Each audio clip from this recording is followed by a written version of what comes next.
Bonjour à toutes et à tous, je suis ravie de vous retrouver pour ouvrir avec vous une nouvelle boîte à malice dans laquelle il sera question aujourd'hui de littérature pour les tout-petits avec Arthur Petit-Ours dont les touchantes aventures sont signées Anne de Rancourt et Mélanie Cocher.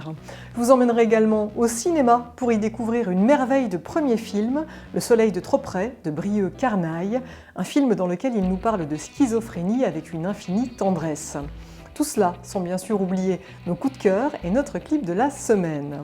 Mais avant cela, et puisque je vous parlais cinéma il y a quelques secondes, eh bien je vous propose un voyage au cœur du cinéma arabe, puisque le festival du film arabe de Famec est de retour pour une 33e édition. Que nous réserve-t-elle? Retrouvons notre invité pour le savoir. Bienvenue.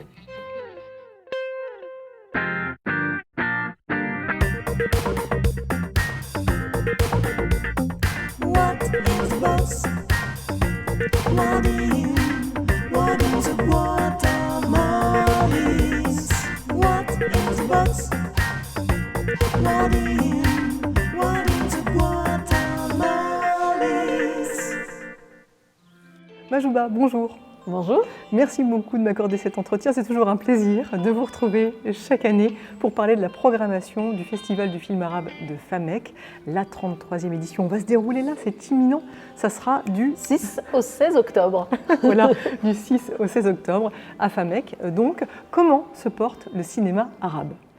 Eh bien, on essaye de le valoriser au mieux, mais d'une façon générale, quand même, les soutiens, on va dire, institutionnels dans certains pays sont de moins en moins importants. La parole des artistes est dans certains pays remise en question. Bridée. Et donc voilà, mais les artistes sont toujours présents, se mobilisent, décryptent leur société. Et ils ont envie, voilà, par le cinéma, de montrer ce qui existe autour de ce qui se passe autour de chez eux avec les habitants, les villes dans lesquelles ils vivent. Donc voilà, il y a une ébullition quand même, et une certaine reconnaissance au niveau international des cinémas, de ces cinémas émergents. Et alors, comme chaque année, vous avez décidé de rendre hommage à un pays en particulier. Cette année, vous avez choisi l'Algérie au regard de son 60e anniversaire. En tout cas, c'est le 60e anniversaire de son indépendance. Oui, tout à fait. On a pris cette occasion justement pour mettre en avant la production cinématographique algérienne, mais également de mettre en avant les artistes, les réalisateurs algériens avec lesquels on travaille. Tout au long de l'année, on travaille donc sur notre programmation et on a constaté aussi un certain nombre de films qui traitent de l'Algérie, de films franco-algériens qui nous ont été proposés, qu'on a découverts dans un certain nombre de festivals. Donc ça nous est apparu un peu comme une évidence en nous disant, on a cette occasion d'anniversaire, mais également une proposition assez forte de films. Donc pour être force de proposition et vraiment avoir un coup de projecteur cette année sur l'Algérie. Oui. Une quarantaine de films sera projetés. Parmi ces films, on compte des films forcément qui seront empreints d'une certaine histoire, des films aussi qui seront très ancrés dans notre époque, un reflet aussi de notre société, des films somme toute très engagés quand même. Souvent, dans la plupart des films qu'on propose, on est sur du cinéma engagé, on est sur du cinéma d'auteur, plutôt du cinéma indépendant, des films qui n'ont pas l'occasion d'être vus ou très peu vus en salle. Nous, voilà, on essaye vraiment de les accompagner au mieux et de les proposer au plus grand nombre. Est-ce qu'il y a des exemples de films que vous pouvez nous citer, typiquement, qui répondent à ces critères ? Eh bien, par exemple, le film Soula, qui est un film algérien, qui traite du statut de la femme et qui n'a pas de visa d'exploitation. C'est un film qui a commencé à se faire connaître dans un certain nombre de festivals et qu'on a découvert là, le réalisateur nous l'a proposé.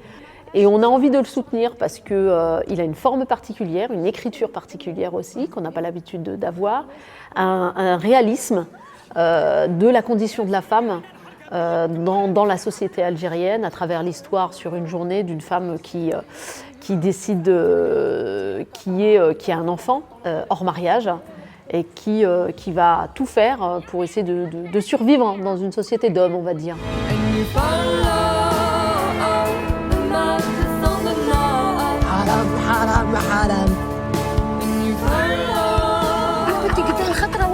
فيك أرواحي أرواحي أرواحي ما تمسخريش دارك مرحبا بك في كل وقت. On est vraiment pris du début jusqu'à la fin et c'est un film qui a vraiment sa place en fait au festival et qui va nous permettre aussi d'essayer de comprendre un peu cette situation, ce qui existe en Algérie, qui peut exister aussi chez nous et de prendre conscience un peu du statut de la femme aussi qui a besoin qui bouge. Qui prend ses marques, qui change, qui est bousculé, voilà. Donc c'est cette question-là aussi qui nous porte à cœur et qu'on propose cette année au festival. C'est un cinéma qui donne à réfléchir. Pour autant, on le disait, avec cinéma rime toujours le mot aussi divertissement. Il y a également des films un peu plus légers qui seront projetés. Tout à fait, oui. Alors notre objectif, c'est de toucher le plus grand nombre. Donc on est sur une programmation des plus diversifiées, une programmation qui soit de qualité. Donc on est vraiment pour les enfants, les familles, donc on part de 3 ans jusque pas d'âge. Et donc là-dedans, on traverse vraiment un certain nombre de thématiques très variées et bien sûr des films de divertissement. C'est pour ça que le mardi 11 octobre, on a une soirée comédie avec une humoriste qui viendra pour animer, accompagner, rencontrer aussi le public. Et puis dans un deuxième temps, la projection d'un film... Voilà, une belle comédie aussi qui traite de cette relation France-Algérie à travers un écrivain, à travers l'histoire d'un écrivain franco-algérien. Je savais pas que vous aviez fait les manifestations étudiantes en 88. Ça vous dit pas de venir manifester avec nous? Vous croyez pas que j'ai passé l'âge, non? Mais quoi, y a pas d'âge pour manifester?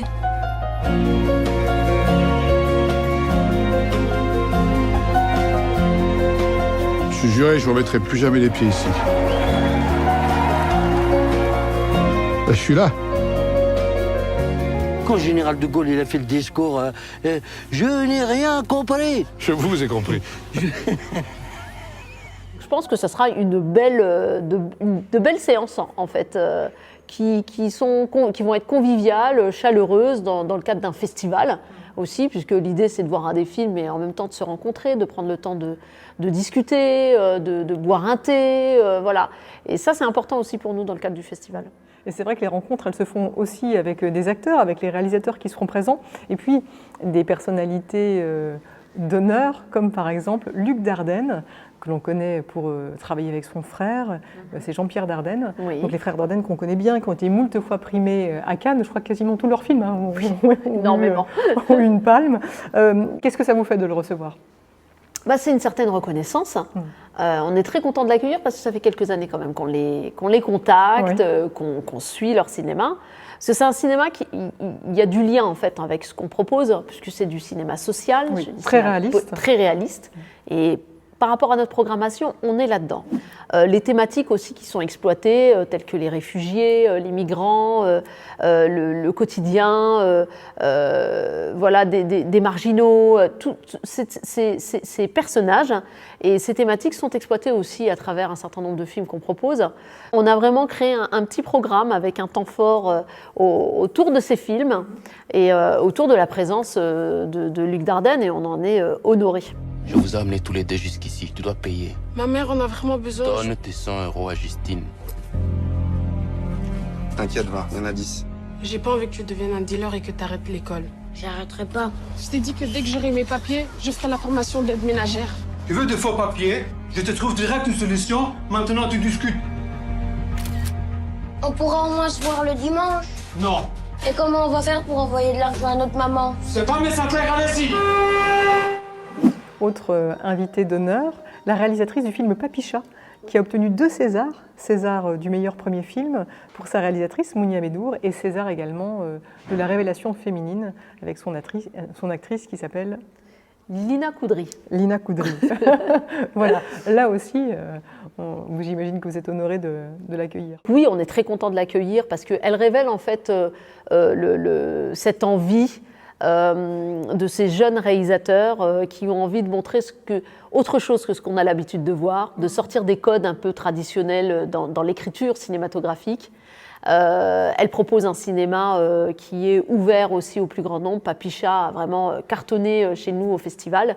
Et puis c'est une jeune femme réalisatrice. Et pour ça, c'est aussi important pour cette édition-là de la mettre en avant et de mettre en avant toutes les jeunes femmes réalisatrices qu'on propose dans le cadre du festival. Est-ce qu'il y a des films pour lesquels vous avez un coup de cœur en particulier que vous pourriez nous donner? Alors j'imagine qu'il y en a beaucoup. Mais c'est dur. Alors, oui, il y en a beaucoup. Mais alors, le film de Mariam Touzani, donc réalisatrice marocaine, parce que c'est un film magnifique, à la fois poétique, à la fois touchant et très engagé, puisque le film traite de l'homosexualité au Maroc, traite de la maladie, mais à travers le regard de 3 personnages qui sont liés et de couple.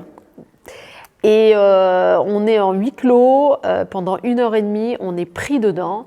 Et c'est beau parce que la réalisatrice amène son regard en fait de femme réalisatrice, et je pense que c'est un plus, c'est vraiment un plus, et on est touché, ému et à la fois frustré. Voilà, on a un florilège comme ça de sentiments pendant 1h30, et c'est un film qui vaut vraiment le détour pour le coup.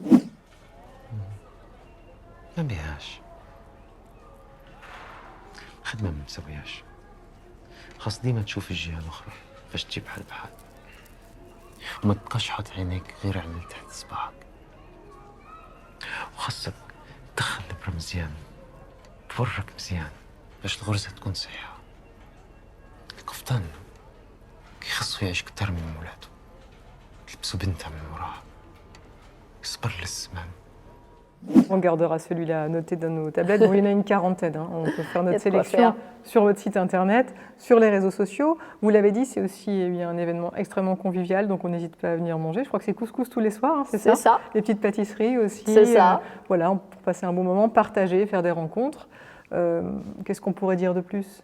La première fois qu'on vient sur le festival, on revient après chaque année. Oui. Voilà, c'est tout ce que je peux dire. Donc il faut venir, découvrir un premier film, prendre le temps de rencontrer le public, les artistes, et découvrir le lieu qui est la cité sociale, qui est un centre social et qui, pendant 12 jours, est aménagé pour devenir un lieu, un site, un lieu qui accueille un événement culturel. Et donc ça, c'est important aussi, ce côté social aussi, de découvrir un centre social aménagé pour une manifestation culturelle d'envergure et de qualité. Merci beaucoup. Merci.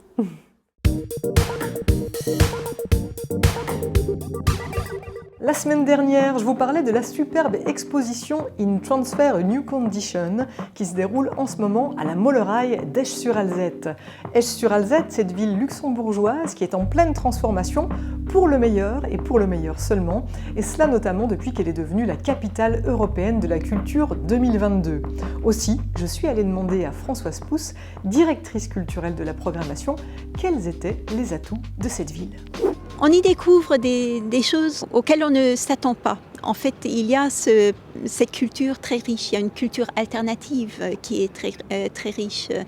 C'est le lieu où est née la Koufa, par exemple, le premier lieu de culture alternative dans le pays, à Luxembourg. Et ça montre un petit peu l'esprit des gens ici. Ce sont des gens très, très chaleureux, qui ont énormément à offrir, qui sont ouverts aussi, très accueillants. Et surtout, il y a ce potentiel d'avenir. Donc, il y a cette ouverture au changement et explorer d'autres chemins ou sortir un petit peu des chemins battus.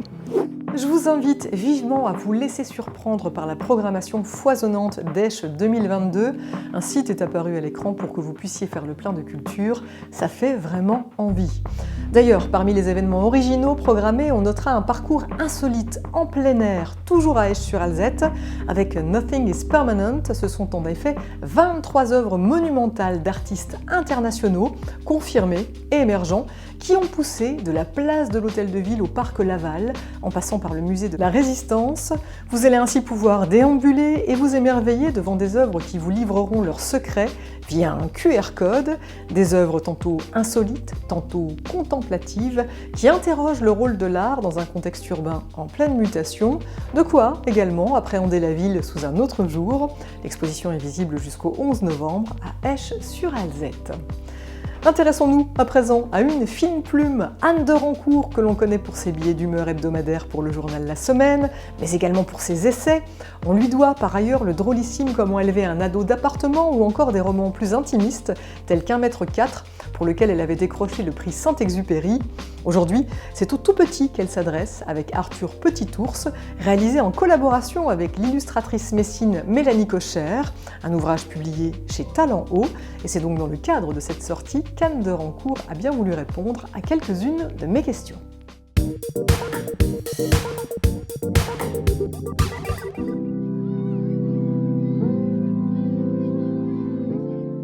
Eh bien, il se trouve qu'il m'est arrivé une aventure formidable que je souhaite à tout le monde. Je suis devenue grand-mère.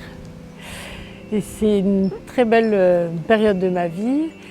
Et donc, cet enfant qui s'appelle Arthur, qui est né en décembre 2020, quand il s'est annoncé, je me suis dit que j'allais préparer un cadeau de naissance le plus original possible, à savoir un livre, ce que je sais à peu près faire. Enfin, c'est très prétentieux de le dire parce que je n'avais jamais essayé le livre jeunesse et là enfance.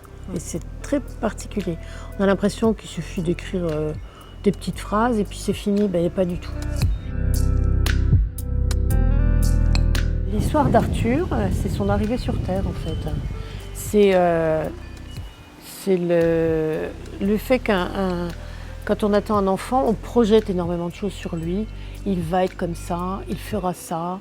On le construit, on l'imagine physiquement et puis arrive sur Terre un être humain que certes on a conçu, mais qui est absolument lui-même. Et il va devenir exactement ce qu'il va vouloir devenir. Et le temps qu'on le mette au monde, vouf, il est grand. C'est symbolisé par la dernière image où on voit Arthur en trottinette. Un univers très vaste, très poétique, je dirais presque philosophique, spirituel. Et ce qu'elle a apporté à mon texte, je trouve, moi en voyant le résultat, qu'elle a d'abord très très bien senti la dimension de tendresse, mais une tendresse qui devient palpable avec ses illustrations. Mélanie, elle a mis en plus des petits clins d'œil comme ça, regardez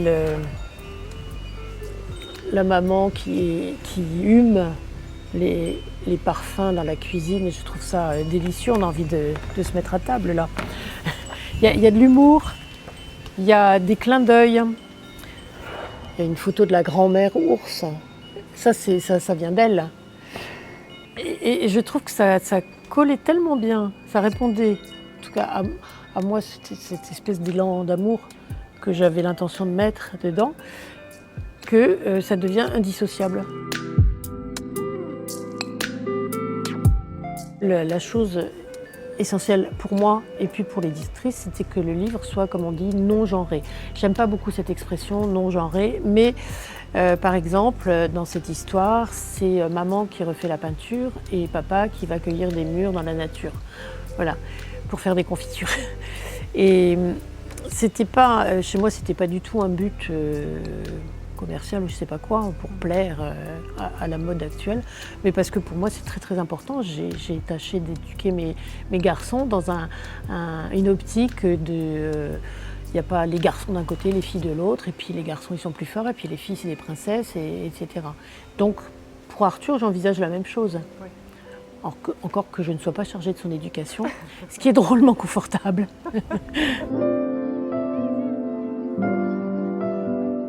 Anne de Rancourt qui nous offre un ouvrage empli d'amour et de douceur à mettre entre toutes les pattes d'ours et d'oursonne. Elle sera en dédicace dimanche 2 octobre de 10h30 à 12h à la librairie La Pensée Sauvage à Metz. Réfugions-nous à présent dans les salles obscures pour y découvrir le très beau premier film de Brieux Carnaille, Le Soleil de trop près. Un film qui retrace avec finesse et intelligence l'itinéraire d'un schizophrène vers l'acceptation de sa maladie. Un drame d'une extrême poésie qui a été présenté en avant-première au Club de Metz en présence du réalisateur.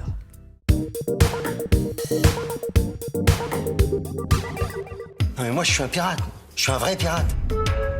Les pirates, ils parlent aucune langue, ils ont pas d'âge. Mais moi, je vous couvrirai d'or, toutes. Allez, tu te lèves. Vous le connaissez? C'est mon frère. On peut même plus discuter tranquille, quoi. Il va faire de plus en plus effet ton traitement, ça va bientôt aller. Quand je te refaire la grande maison. Une grande maison, avec de longs escaliers et des chambres à tous les étages. Et un jardin immense, comme ça, infini, à perte de vue. La schizophrénie, dans le cinéma, c'est un peu à l'image de la réputation qu'elle a dans la société. Au cinéma, elle était, et notamment dans le cinéma américain, utilisée dans des films de genre, avec une diabolisation du schizophrène. Et c'est vrai que moi, ce qui m'intéressait, c'était de prendre le contre-pied de ça et de montrer ce qui est vraiment la réalité d'un schizophrène aujourd'hui, et de le faire avec ce que moi j'ai pu voir au contact des schizophrènes, c'est-à-dire un rapport au réel qui est différent, et qui est un rapport au temps qui est différent, et selon moi pas forcément moins juste que celui qui est finalement quand même un peu imposé par une société et son époque, et qui a beaucoup de poésie, sans généraliser, mais je pense qu'il y a beaucoup de poésie chez les gens qui sont atteints de schizophrénie ou de maladie mentale. En tout cas, un rapport au réel qui est différent et qui est finalement qui peut être beaucoup plus doux que ce qu'on imagine. C'est quoi ces yeux? T'es amoureux ou quoi? J'ai rencontré quelqu'un. Elle a les mêmes yeux que Johnny. Qu'est-ce qu'il y a? Je sais pas, tu me fais rire. T'es pas comme tout le monde. Mais c'est un compliment. Vraiment, ouais. Vraiment. Je trouvais que Clément était déjà très singulier et avait autant de sensibilité que d'intelligence. Et au-delà de ça, il y avait aussi des caractéristiques assez tout simplement physiques, c'est-à-dire que je trouvais qu'il avait vraiment un regard. J'avais vraiment l'impression qu'il pouvait y avoir quelque chose de très juste dans le traitement de cette maladie, et aussi quelque chose une dimension physique. Je voudrais arrêter les médicaments. Tu vas pas recommencer tes conneries. Ça commence à se voir, tu sais. Je préfère quand tu m'as des fleurs. Je leur faisais ça à l'hosto. Ouais, ils souriaient pas. Ils sourient jamais là-bas quand tu veux t'amuser un peu. T'as plus aucune frontière avec eux, ils foutent tout dans le même sac. C'est ça qui est randonne là-bas. Cette grande solitude avec ce décor assez atypique que peuvent être les quartiers post-industriels de Roubaix. Moi, il y a une référence à Paris, Texas dans le film, notamment il y a aussi le code couleur que peuvent avoir les costumes, les décors. C'est, je pense, le film qui m'a le plus marqué. Le Seuil de progrès, c'est mon premier film, donc je pense qu'il y a beaucoup de Paris, Texas. Il y avait un challenge qui était un peu important pour moi, c'est qu'il y a vraiment un équilibre entre le drame et le drame et la poésie, avec aussi une certaine légèreté dans le traitement de ce sujet qui est a priori difficile.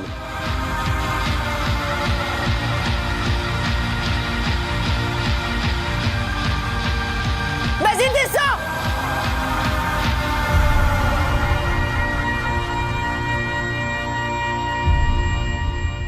Courez voir ce film absolument magnifique. Comme Brieux Carnaille vient de l'expliquer, eh bien, il aborde la schizophrénie non seulement avec justesse, mais surtout avec une infinie poésie. Les acteurs sont exceptionnels, de Clément Roussel, débordant d'énergie et de sensibilité, à Marina Vact, intense, qui accompagne ici un frère en quête de normalité. Je n'oublie pas également Diane Roussel, qui elle aussi est étonnante. En tout cas, moi, je vous parie un César sur Clément. On fait le point dans quelques mois. Avant de nous quitter, notez un dernier rendez-vous dans notre agenda puisque la galerie PJ à Metz nous invite dans son jardin avec sa toute nouvelle exposition In the Garden. Elle réunit le photographe coréen Kim Da-soo qui a fait du bambou une de ses plantes de prédilection. Le bambou qui symbolise la droiture de l'homme et qu'il dévoile dans un noir et blanc négatif comme une référence à l'interaction entre le yin et le yang. Autre artiste exposé, Una Urprung, originaire de Taïwan, qui vit aujourd'hui en France. Une artiste qui aime se jouer de la peinture, mais aussi des collages ou de la photographie pour mettre en scène des paysages et notamment des forêts et des arbres, avec cette envie de nous faire réfléchir sur notre environnement. Très belle exposition à voir jusqu'au 22 octobre, Galerie PJ à Metz. Voilà, c'est tout pour cette semaine, mais refermons néanmoins cette boîte à malice en musique avec aujourd'hui la Mex, une artiste franco-mexicaine qui vit à 2 pas de chez nous, au Luxembourg. Elle est auteure, compositrice, interprète, danseuse et chorégraphe et nous livre aujourd'hui un nouveau single en duo avec Jessie Gaga. Je vous laisse en leur compagnie. Allez, bye bye.